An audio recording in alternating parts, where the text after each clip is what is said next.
Artezunat no anaran'ilay fanafody atsindrona anaovana andrana eto Madagasikara ary tolo-kevitra fitsaboana avy amin'ny mpikaroka malagasy.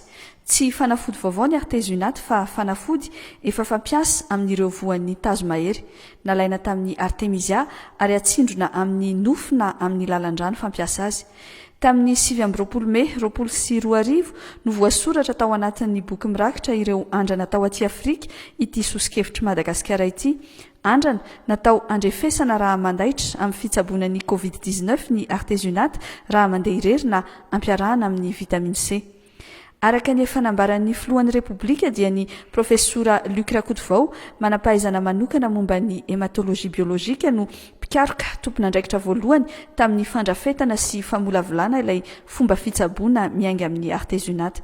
Ankoatra ireo mpikaroka malagasy misehatra amin'ny tontolon'ny fitsaboana sy ny farmasia avy amin'ny Universiten'ny Antananarivo sy ny Universiten'ny Fianarantsoa dia niara-ny asa tamin'ny fikarohana sy amin'ny andrana ny mpikaroka avy any amin'ny Nosy Maurice sy Etats-Unis ary Thaïlande. Olon-dehibe 20 ka hatramin'ny 70 taona na lahy na vavy voamarina tamin'ny fitiliana fa mitondra ny tsimikaretina coronavirus ary maivamaivana ny soritra-retina hita eny aminy no anaovana ny andrana. Tsy maintsy manaiky an-tsitrapo sy ankalalahana ny fampiarana ny andrana tao aminy anefa ilay marary vao azo ampiasaina aminy ny fanafody. Eny amin'ny tanàna voara Andotapenaka no andraisana ireo marary manaiky anaovana ity andrana ity. Maritra 7 andro ny tsindrona tao amin'ny marary. Tsy maintsy ajanona kosa anefa raha sanatria ka miaratsy ny toe-pahasalamany ka mila fitsaboana hafa izy.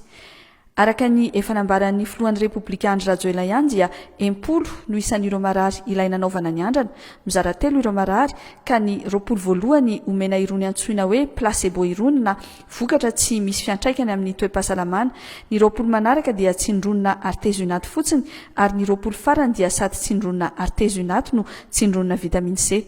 Fanao mahazatra eran-tany amin'ny fanaovana andrana ny mampitany vokatra azo tamin'ireo marary nandray ilay fanafody atao andrana sy ireo marary tsy nomena fa tsy placebo.